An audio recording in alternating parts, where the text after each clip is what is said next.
Hi student, मैं BS Solanki Dushyant विद्या मंदिर senior secondary school बिटियारी बयाना के डिजिटल प्लेटफॉर्म पर आपका फिर से स्वागत करता हूं।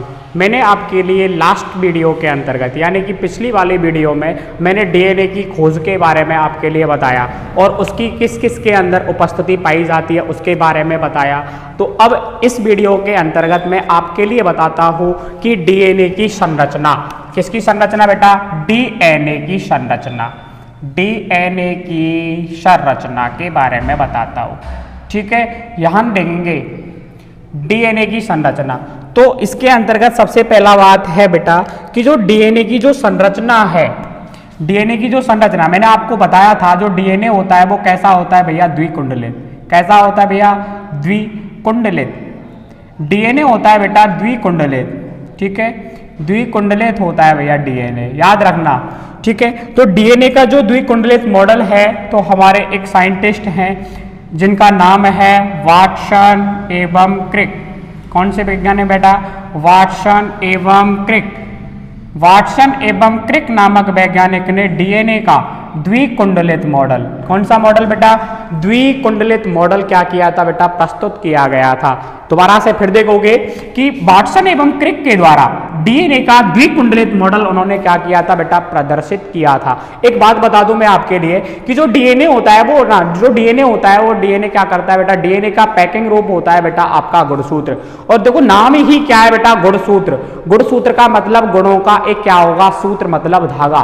जब बहुत सारे जो गुण हो जाएंगे, मतलब गुणों को मिला लिया जाएगा, उनका क्या बना लिया जाएगा? सूत्र बना लिया जाएगा। उसको बोलते हैं हम बेटा क्या? गुणसूत्र बोलते हैं। और गुणसूत्र ही क्या करते हैं? जो जनक पीढ़ी से जो लक्षण होते हैं, जो आनुवांशिक लक्षण होते हैं, आनुवांशिक लक्षणों को एक पीढ़ी से दूसरी पीढ़ी में लेकर के जाता है, जो कि मैं आपके लिए पीछे बताऊंगा। यानी कि जो आनुवांशिकता, आनुवांशिकता में क्या करते हैं बेटा? हम आनुवांशिकी का क्या करते हैं? हम अध्ययन करते हैं। ठीक है, आनुवांशिकी के अंतर्गत हम आनुवांशिकता का अध्ययन करते हैं।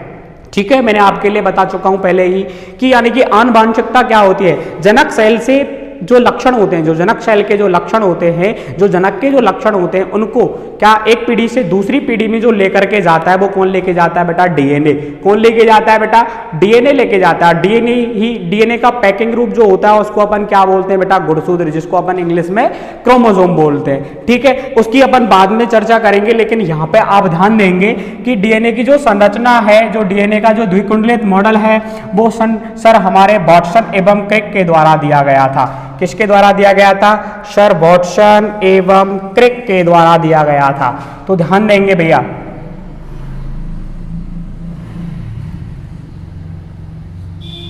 DNA की संरचना जो है, तो बेटा ध्यान देंगे जो वाटसन एवं जो क्रिक हैं, उन्होंने क्या दिया था? DNA की द्विकुंडलित संरचना दी। मैंने आपको बता चुका हूं जो DNA होता है उसके अंतर्गत 2 हेलिक्स पाई जाती है। यानी कि जो ये आप जो देख रहे हो, ये जो ब्लैक ब्लैक जो मैंने लाइन खींची है, इसको बोलते हैं बेटा हम हेलिक्स। क्या बोलते हैं बेटा? हेलिक्स बोलते हैं। ठीक है, क्लियर है? यानी कि जो DNA होता है वो हमारा बेटा डबल हेलिक्सल मॉडल होता है। DNA डबल हेलिक्सल मॉडल होता है। ठीक है, और DNA जो है बेटा, इसके अंतर्गत क्या पाए जाते हैं बेटा? घूर्णन पाए जाते हैं। जैसे कि मैं बात करूं कि ये जो हेलिक्स है, यहां तक क्या हो गया? इसका आधा घूर्णन हो गया। क्या हो गया भैया? आधा घूर्णन। आधा घूर्णन यहां तक क्या हो गया? DNA का आधा घूर्णन हो गया। और यहां से लेकर के यहां तक जो है DNA का क्या हो गया बेटा? आधा घूर्णन। ठीक है, आधा घूर्णन हो गया। ठीक है भैया, तो अगर मैं यहां से लेकर के, यानी कि जो DNA का जो ये हेलिक्स है, यहां से लेकर के मैं यहां तक की बात करूं, तो DNA का क्या हो जाता है? एक कुंडलन हो जाता है। क्या हो जाता है? एक कुंडलन। मतलब आधा प्लस आधा इजुकल टू क्या हो जाता है बेटा? पूरा। क्या हो जाता है सर? पूरा हो जाता है। यानी कि जो DNA जो है भैया, जो DNA की जो हेलिक्स है, जो DNA की जो हेलिक्स है, DNA का जो एक हेलिक्स होती है, उसके मतलब एक हेलिक्स जो मतलब इस तरीके से घूर्णन करते हैं, तो उसको क्या बोलते हैं बेटा? हम एक कुंडलन। क्या बोलते हैं भैया? एक कुंडलन बोलते हैं। ठीक है, मैंने आपको बताया था ना, यहां से लेकर के यहां तक क्या हो गया? आधा। और यहां से लेकर के यहां तक क्या हो गया? आधा। और आधा और आधे को जोड़ने तो क्या हो जाता है बेटा? आपका पूरा घूर्णन हो जाता है। ठीक है, तो यहां तक जो DNA की जो लंबाई होती है ना भैया, यहां तक जो डीएनए की लंबाई होती है वो होती है बेटा 34 एंग्स्ट्रॉम। कितनी होती है भैया? 34 एंग्स्ट्रॉम। तो कैसे बोलेंगे कि जो डीएनए है, डीएनए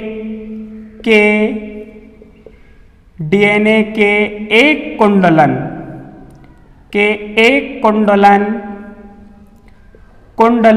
की लंबाई, डीएनए के एक कुंडलन की लंबाई कितनी होगी बेटा? 34 एंग्स्ट्रॉम। कितनी होगी भैया? 1 एंग्स्ट्रॉम। जब अपन एंग्स्ट्रॉम को सॉल्व करते हैं ना, 1 एंग्स्ट्रॉम इज इक्वल टू होता है बेटा आपका 10⁻⁻10 मीटर्स। ठीक है, यानी कि जो एंग्स्ट्रॉम को अपन जब हटाते हैं तो कितने का मल्टीप्लाई करते हैं बेटा? 10⁻⁻10 मीटर्स का अपन क्या करते हैं बेटा? मल्टीप्लाई करते हैं। तो ठीक है, अगर मैं बात करूं कि जैसे मतलब यहां से लेकर के और जो यहां तक की जो लंबाई है, ये क्या हो गया? एक कुंडलन हो गया। क्या हो गया भैया? एक कुंडलन, यानी कि एक घूर्णन हो गया पूरा कुंडलन, एक कुंडलन हो गया भैया। क्लियर है? यहां से लेकर के यहां तक, यहां से लेकर के यहां तक क्या हो गया बेटा? एक कुंडलन हो गया, जिसकी लंबाई कितनी होती है बेटा? 34 एंग्स्ट्रॉम होती है। और जब अपन एंग्स्ट्रॉम को हटाते हैं तो क्या बोल देंगे इसको? बराबर इज इक्वल टू 34 × 10⁻⁻10 मीटर्स। यानी कि जो डीएनए की जो एक कुंडलन की लंबाई है वो कितनी होती है बेटा? 34 × 10⁻⁻10 मीटर्स होती है। ठीक है, क्लियर है? अब ध्यान देंगे कि जो डीएनए होता है बेटा, डीएनए के अंतर्गत क्या पाए जाते हैं भैया?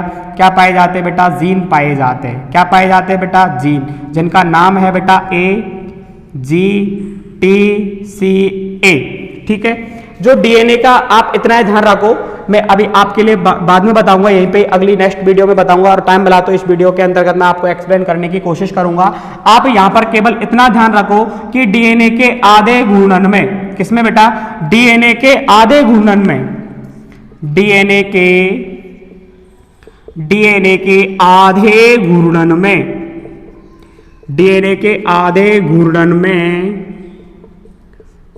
में 5 जीन, जो मैं बता रहा हूं ना, ये AGTC, ये क्या होते हैं बेटा? जीन होते हैं। क्या होते हैं बेटा? जीन।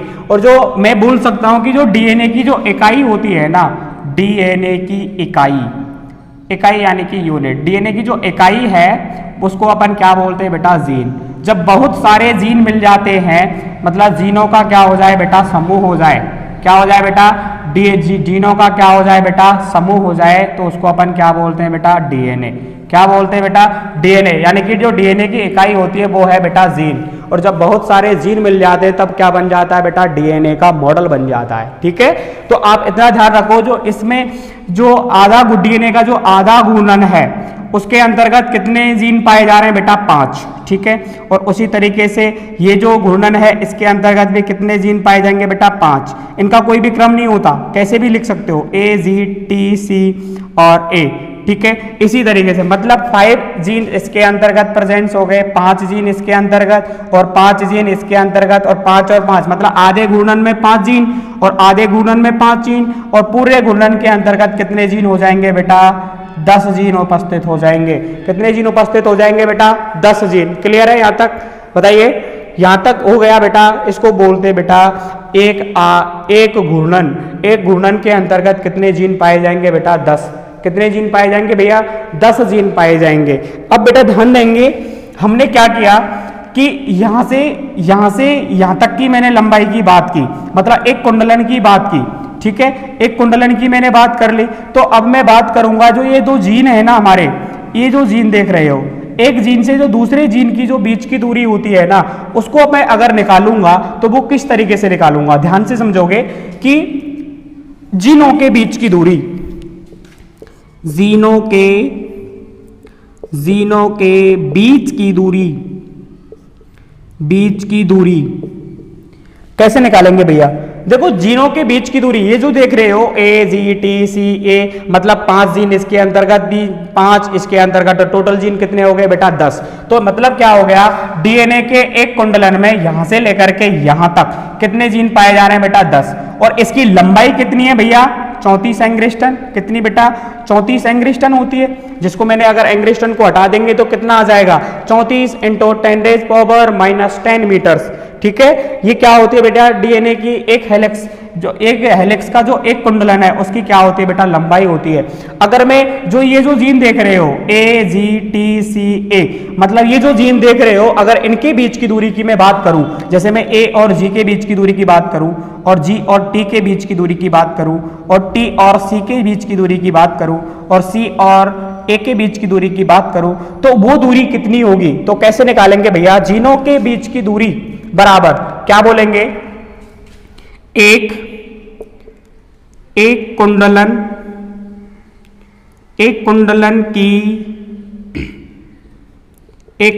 की लंबाई, ठीक है।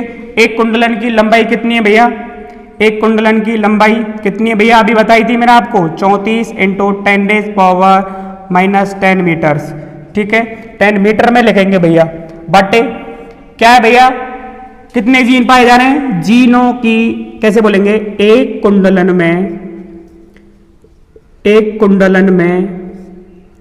में जीनों की संख्या, कुंडलन में जीनों की क्या भैया, संख्या। क्लियर? तो एक कुंडलन के अंतर्गत जो जीनों की जो संख्या है वो कितनी बेटा, आधे गुणन में 5 और आधे गुणन में 5 और आधा प्लस आधा इज इक्वल टू हो गया पूरा। तो टोटल कितने जीन हो गए बेटा, 10। कितने जीन हो गए बेटा, 10 जीन हो गए। तो अपन कैसे निकालेंगे, तो मैंने ध्यान देंगे बेटा, मैंने क्या किया यहाँ पे नोट किया, यानी कि 3 4 × 10⁻10 मीटर्स, ठीक है, और बट्टे कितना हो गया बेटा, 10। कितना हो गया बेटा, 10 हो गया। बट्टे कितना हो गया बेटा, 10 हो गया भैया, ध्यान से देखोगे भैया, 10 हो गया। अगर मैं किसकी बात कर रहा हूं बेटा, 10, यहां तक कितने जीन हो गए बेटा, 10 हो गए। तो आप बेटा इसको सॉल्व करेंगे तो क्या करेंगे, कितना है नीचे 10, और 10 में कितनी जीरो होती है, 1। तो ऊपर कितनी है बेटा, 300, यानी कि ये कितना हो गया, 34, यानी कि जीरो है। इसको मैं ऊपर लेके जाऊंगा तो कितना हो जाएगा, 3 4 × 10, यानी कि जो एक जीन से जो दूसरे जीन की जो बीच की दूरी होती है वो कितनी होती है बेटा, 3.4 × 10⁻10 मीटर होती है, ठीक है। अगर आपसे कोई क्वेश्चन पूछ ले कि यानी कि जो जीन होते हैं ना, जो जीनों की जो बीच की दूरी होती है वो कितनी होती है, तो आप बता देना 3.4 × 10 होती है। लेकिन इससे पहले मैं एक बार आपके लिए बता देता हूं, बच्चा क्या सोच रहा है, क्या सोच रहा है, सर ने ना जाने क्या बता दिया सर, AGTC, सर ये तो ABCD भी नहीं है ABCD भी नहीं है सर, इसका मीन्स क्या होता है DNA के अंतर्गत। तो बेटा ध्यान देंगे, देखो प्रत्येक चीज की क्या होती है बेटा, लैंग्वेज होती है, हमारी क्या होती है बेटा, भाषा। तो देखेंगे, ध्यान से देखोगे, भाषा की बात करेंगे अपन, उसके बाद में मैं DNA की पूरी लंबाई निकाल के बताऊंगा आपके लिए। DNA की भाषा, DNA की भाषा भैया, DNA की जो भाषा है भैया वो 2 वर्णों में कंप्लीट होती है। एक तो होता है बेटा प्यूरिन, DNA की भाषा, ऐसे बोल दूं ना, DNA की भाषा 2 वर्णों में पूर्ण होती है भैया, पूर्ण होती है। एक तो होता है बेटा, पहला वर्ण होता है बेटा, वर्ण नहीं बोल सकते, इस जगह पे अपन शब्द बोलेंगे, 2 शब्दों, ठीक है। 2 शब्दों में क्या होती है बेटा, पूर्ण होती है। एक शब्द तो होता है बेटा प्यूरिन, एक शब्द तो होता है बेटा प्यूरिन, और दूसरा शब्द होता है बेटा पिरिमिडिन। क्या होता है बेटा, पिरिमिडिन होता है, ठीक है, याद रखना भैया।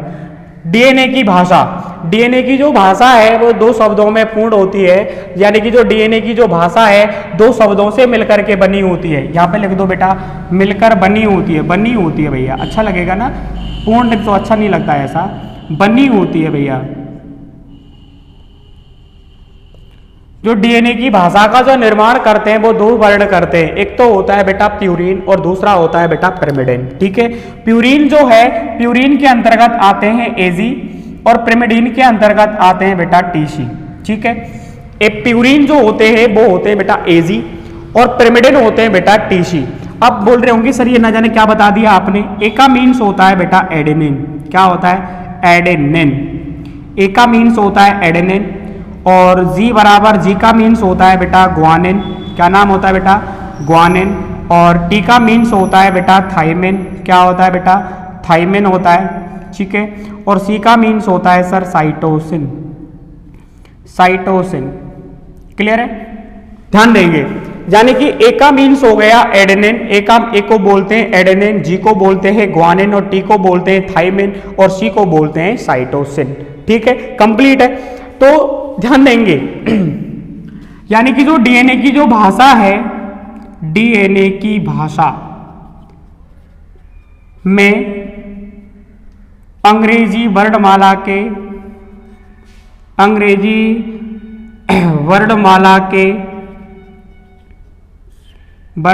के कितने अक्षर हैं बेटा, 4 अक्षर हैं। कितने बेटा, 4 अक्षर हैं। कौन कौन से, एजी और टीसी, एजी और टीसी होते हैं। ए का मीन्स एडेनिन बताया, जी का मीन्स ग्वानिन बताया, टी का मीन थाइमिन, और सी का मीन्स होता है बेटा साइटोसिन होता है, ठीक है भैया।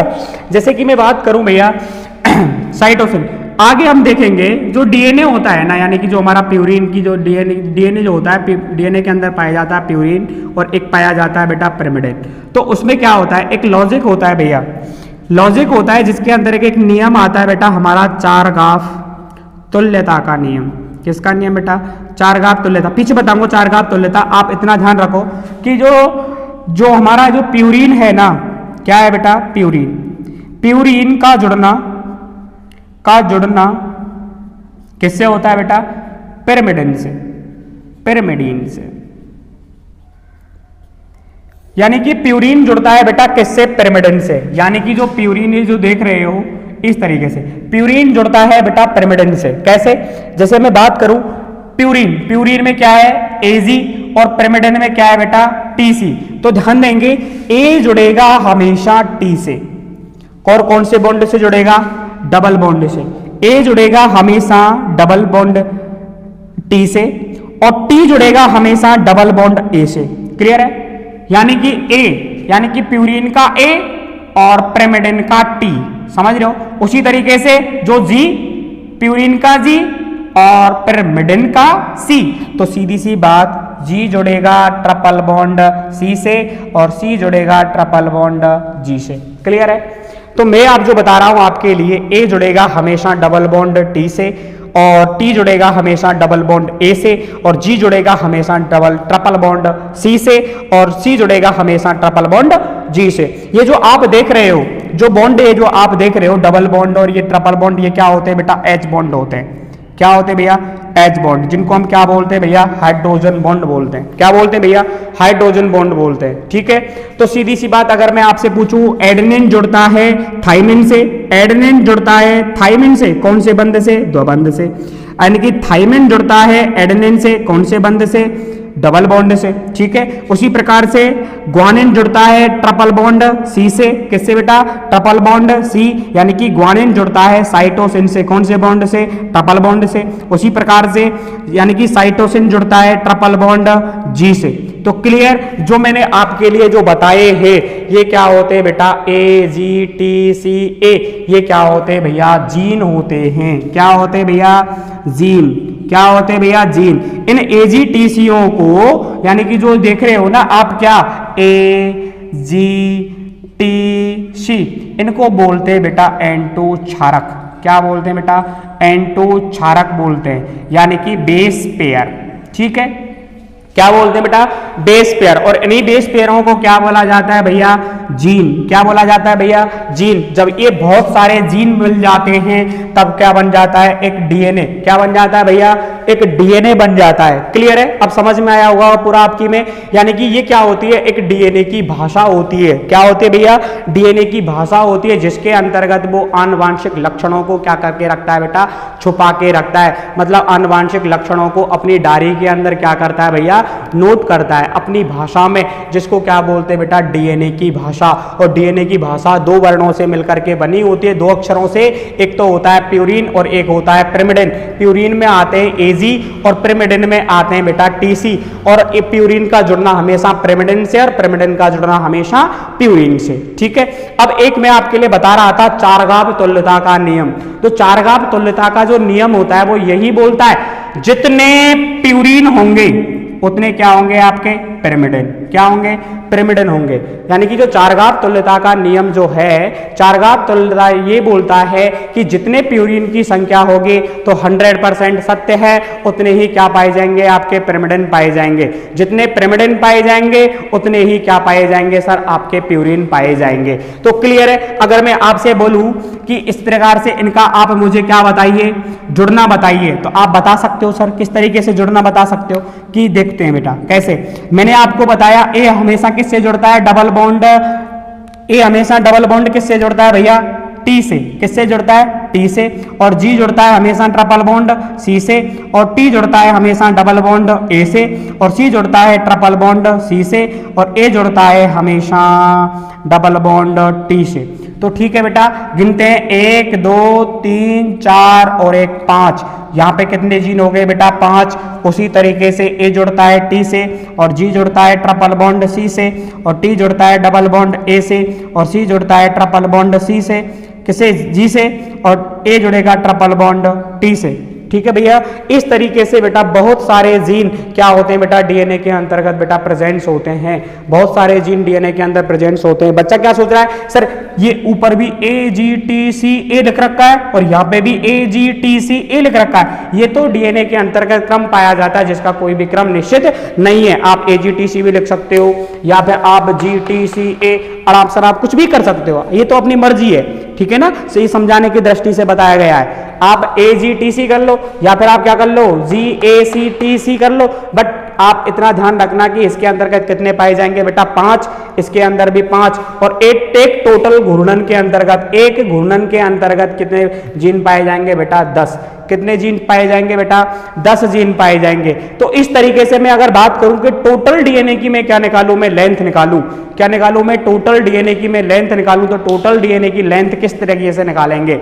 हमारे पास क्या क्या है, हमारे पास एक डीएनए की जो कुंडली है, एक जो डीएनए का जो घूर्णन है वो है कितना है, उसकी लंबाई कितनी है हमारे पास, कितनी है बेटा, कितनी है हमारे पास 34 एंग्स्ट्रॉम। कितनी बेटा 34 एंग्स्ट्रॉम है। और दूसरी बात और कैसे निकालेंगे, सिर्फ हमारे पास क्या क्या चीज है, सिर्फ एक डीएनए की जो कुंडली है, एक डीएनए का जो घूर्णन है हमारे पास वो है, उसका मान दिया गया है ओनली। आखिरकार हम डीएनए की लंबाई किस तरीके से निकालते हैं वो मैं अभी आपको बताता हूं, ध्यान देंगे। ये आप ध्यान रखना थोड़ा सा, ये आप थोड़ा सा ध्यान रखना। ये जो हमारा प्यूरिन है, प्यूरिन जुड़ता है एडेनिन से, यानी कि प्यूरिन जुड़ता है हमारा पिरिमिडिन से, और पिरिमिडिन जुड़ता है हमेशा बेटा किससे, किससे बेटा एडेनिन से। बेटा ध्यान रखना, ठीक है। मैंने आपको चारगाव तुल्यता बता दिया, यानी कि प्यूरिन जुड़ेगा पिरिमिडिन से और पिरिमिडिन जुड़ेगा प्यूरिन से। ठीक है, याद रखना भैया। अब आखिरकार मुझे निकालनी है बेटा टोटल डीएनए की लंबाई, डीएनए की लंबाई। टोटल में डीएनए की लंबाई निकालूं तो किस तरीके से निकालेंगे भैया, तो टोटल डीएनए की अपन जो लंबाई निकालेंगे वो किस तरीके से निकालेंगे भैया। हमारे पास क्या दिया गया है, हमारे पास सिर्फ एक कुंडली की लंबाई दी गई है, एक घूर्णन की क्या दी गई है, ओनली लंबाई दी गई है। और हमें किसका पता चल जाए, जिससे डीएनए की क्या निकल आए बेटा, लेंथ निकल आए। तो कैसे देंगे कि यहां से लेकर के यहां तक एक कुंडली की लंबाई होगी। अगर मैं इसके अंतर्गत कुल जीनों की संख्या का पता लगा लूं, यानी कि टोटल जीन जो डीएनए है हमारा, इस टोटल डीएनए के अंतर्गत कितने जीन पाए जा रहे हैं, उन जीनों का मैं क्या लगा लूं बेटा, पता लगा लूं। कितने बेस पेयर पाए जा रहे हैं, इनको क्या बोला मैंने अभी आपको बताया था, N2 क्षारक बोलते हैं। इनको मतलब टोटल N2 क्षारकों का क्या लगा लिया जाए, पता लगा लिया जाए, और उसके एक घूर्णन से क्या कर दिया जाए, उसका मल्टीप्लाई कर दिया जाए। तो डीएनए की क्या निकल सकती है बेटा, कुल लंबाई। क्या निकल सकती है बेटा, डीएनए की कुल लंबाई आप काउंट कर सकते हो। ठीक है, तो कैसे करेंगे भैया, तो मैंने आपको बताया डीएनए की लंबाई कैसे निकालेंगे कि कुल डीएनए में, यानी कि डीएनए में कुल 6.6 × 10⁻⁹ बेस पेयर प्रेजेंट्स पाए जाते हैं। यानी कि जो डीएनए होता है, डीएनए के अंतर्गत 6.6 इंटू 10⁹ बेस पेयर पाए जाते हैं। ठीक है, अब हमारे पास क्या हो गया, डीएनए के अंतर्गत टोटल क्या हो गए, हमारे पास बेस पेयर हो गए, और हमारे पास क्या हो गया, डीएनए की एक है हेलिक्स के अंतर्गत जो एक कुंडलन है उसका हमको पता लग गया। तो हम टोटल क्या निकाल सकते हैं बेटा, डीएनए की क्या निकाल सकते हैं, लंबाई निकाल सकते हैं। तो कैसे निकालेंगे, ध्यान देंगे, एक कुंडली, एक घूर्णन की लंबाई, एक घूर्णन की लंबाई इंटू डीएनए में कुल जीनों की संख्या, कुल जीनों की संख्या, या फिर क्या बोल सकते हैं बेटा, बीपी। बीपी मतलब क्षारक युग्मों की संख्या। ठीक है, तो ध्यान देंगे हमारे पास क्या क्या हो गया, डीएनए की एक घूर्णन की लंबाई हो गई हमारे पास, और दूसरी क्या हो गया, डीएनए के अंदर जो टोटल जीन पाए जा रहे हैं वो हमारे पास हो गए। तो कंप्लीट करेंगे किस तरीके से, मैंने मान आपके लिए बता रखा है, डीएनए की जो टोटल लंबाई की जो यानी कि जो एक घूर्णन की जो लंबाई है वो हमने अभी आपके लिए यहाँ पे निकाली थी। कितनी होती है बेटा, कितनी होती है सर, 34 एंग्स्ट्रॉम होती है। कितनी होती है बेटा, 34 एंग्स्ट्रॉम होती है। लेकिन अपन हमको ये नहीं पता कि डीएनए के अंतर्गत कितने घूर्णन पाए जा रहे हैं, कितने कुंडलन पाए जा रहे हैं। सिर्फ हमको तो ये पता है कि डीएनए के अंतर्गत कितने युग्म पाए जा रहे हैं, कितने बेस पेयर पाए जा रहे हैं, कितने क्षारक युग्म पाए जा रहे हैं। तो हम इसका मतलब क्या, यानी कि जो डीएनए का एक कुंडलन की जो लंबाई है उसका मान नहीं रखेंगे, ओनली किसका रखेंगे, जो जीन है, यानी कि जो ए है और जो जी है, इन दोनों जीनों की बीच की दूरी का क्या लगा लो, हमने पता लगा लिया। कितना आया, 3.4 इंटू 10⁻, कितना हो गया बेटा, 10। कितना हो गया बेटा, 10। तो इसको मैं एक बार सोल्व कर लूं, कैसे, यानी कि हमारा ये जो दे रखा है उसको थोड़ा सा सॉल्व कर लेते हैं, क्योंकि जो पॉइंट है वो कहां लगा हुआ है, बीच में लगा हुआ है। इस पॉइंट को मैं आगे लेके आऊंगा तो क्या हो जाएगा, 0.34 इंटू 10⁻, ऊपर 10 घात, यानी कि जो 10 है हमारा, 10 की घात कितनी है बेटा, 10 है। तो मैं इसको पॉइंट को एक संख्या आगे लेके आऊंगा तो घात क्या हो जाएगी बेटा, कम हो जाएगी। तो कितना हो जाएगा बेटा, 0.34 इंटू 10⁻⁹ हो जाएगा। पॉइंट कहां लगा हुआ है बेटा, आगे। तो सीधी सी बात कैसे लगाएंगे, डीएनए की जो घूर्णन की जो लंबाई है, घूर्णन की लंबाई तो नहीं लगाएंगे, तो यहां पे अपन क्या लगाएंगे, डायरेक्ट कि जीनों के, मैंने आपको समझाने के लिए बताया था, जीनों की बीच की दूरी लगाएंगे। क्या लगाएंगे सर, जीनों के बीच की दूरी लगाएंगे।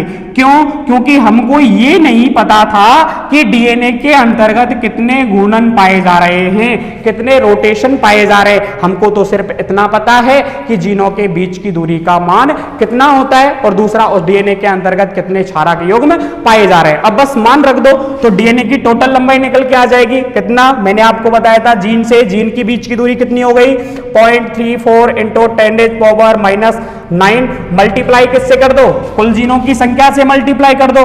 तो कितनी हो गई कुल जीनों की संख्या, अभी बताई थी 6.6 इंटू 10⁻, कितनी हो गई बेटा, 9। लेकिन ये पॉजिटिव में क्या हो गई बेटा, बीपी।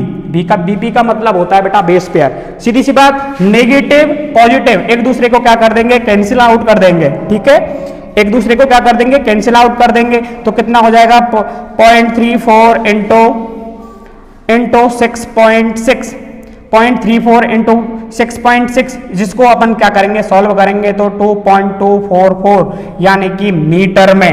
किस में आएगा, मीटर में, क्योंकि हमने जो जीन से जीन की बीच की दूरी जो लगाई थी वो किसमें, किसके अंतर्गत लगाई थी, मीटर में लगाई थी। कितना कि 0.34 इंटू 10⁻⁹ मीटर, -9 मीटर में। तो राशि भी हमें किस में प्राप्त होगी बेटा, मीटर में प्राप्त होगी। तो बेटा ध्यान रखना क्या, कि टोटल जो डीएनए की लंबाई होती है, कुल जो डीएनए की लंबाई होती है वो कितनी होती है बेटा, 2.2 मीटर। अब बच्चा क्या सोच रहा होगा कि डीएनए की लंबाई 2.2 मीटर होती है, और जो हमारा केंद्रक है और जो कोशिका है, कोशिका के अंतर्गत जो केंद्रक पाया जा रहा है उसके अंतर्गत उसका जो साइज है, जो केंद्रक का जो साइज है वो कितना होता है, छोटा सा साइज होता है। कितना, हमारा जो केंद्रक है, केंद्रक का साइज कितना होता है, -6। मतलब जो हमारा 10 है 10⁻⁻⁶ जो मीटर है, ये किसका साइज होता है? केंद्रक का साइज होता है। किसका साइज होता है बेटा? केंद्रक का साइज होता है। मतलब 1 मीटर भी नहीं होता। 1 मीटर से 0.00006 बार 0 क्या पाई जाती है बेटा? माइनस में। तो मतलब क्या हो गया कि जो केंद्रक की जो साइज देख रहे हो वो कितनी हो गई? मान लीजिए 1 पॉइंट की बराबर। कितनी होगी बेटा? 1 पॉइंट के बराबर होगी। और जो डीएनए की जो लंबाई होगी वो कितनी होगी बेटा? 2.2 मीटर। तो बच्चों के सामने क्या हो गया? एक रोचक तथ्य खड़ा हो जाता है कि सर आप हमें पागल बना रहे हो। क्यों? कि केंद्रक की जो साइज होता है सर वो 10⁻⁻6 होता है। 1 मीटर भी नहीं होता सर, 10⁻⁻6 होता है। यानी कि 0.000 अपन लेस देन करें 6 बार, तब क्या होता है बेटा? केंद्रक की क्या पाई जाती है? साइज पाई जाती है। और जबकि इसकी जो डीएनए की जो लंबाई है, डीएनए की लंबाई कितनी है बेटा? 2.2 मीटर। मतलब मैंने बात क्या कर दी? एक जो चाय का कप होता है, इस चाय का कप, मान लीजिए केंद्रक क्या है बेटा? एक चाय का कप है, और उसके अंदर, उस चाय के कप के अंदर मैं किसको बिठा दूं? हाथी को। हाथी क्या हो गया? हमारा डीएनए। हाथी का क्या हो गया? डीएनए। बात तो मैंने यही कर दी ना कि एक पॉइंट नुमा संरचना में, जो पॉइंट नुमा संरचना मैंने किसकी बताई थी बेटा? केंद्रक की जो संरचना बताई थी, इस पॉइंट नुमा संरचना के अंतर्गत मैंने क्या बिठा दिया भैया? 2.2 मीटर लंबी संरचना को बिठा दिया। 2.2 मीटर लंबी संरचना को बिठा दिया। मतलब एक चाय के कप के अंतर्गत मैंने किसको बिठा दिया? हाथी को बिठा दिया। तो आप सोच रहे होंगे इस चीज को, मैं आपको बिल्कुल पाया जाता है, पाया जाएगा। मैं एक चाय के कप के अंतर्गत इतने बड़े हाथी को जरूर बिठाऊंगा और आप देखोगे भी। क्यों? क्योंकि जब हमें डीएनए की हम क्या कर देंगे बेटा? पैकिंग कर देंगे। क्या कर देंगे? पैकिंग कर देंगे। जैसे कि अपनी जब माता बहनें जब साड़ी पहनने के बावजूद नहा धोने के बाद में रस्सी पर सुखा देती है, तो बहुत, यानी कि जो साड़ी है वो बहुत बड़ी एरिया में आती है। जैसे कि साड़ी सूख जाने के बाद में उसको हम क्या करते हैं? फोल्ड करते हैं। क्या करते हैं बेटा? फोल्ड करते हैं, मतलब उसकी तय लगाते हैं। तो तय लगाने के बाद में उसको क्या कर देते हैं? हम एक ही अलमारी में रख देते हैं, है ना।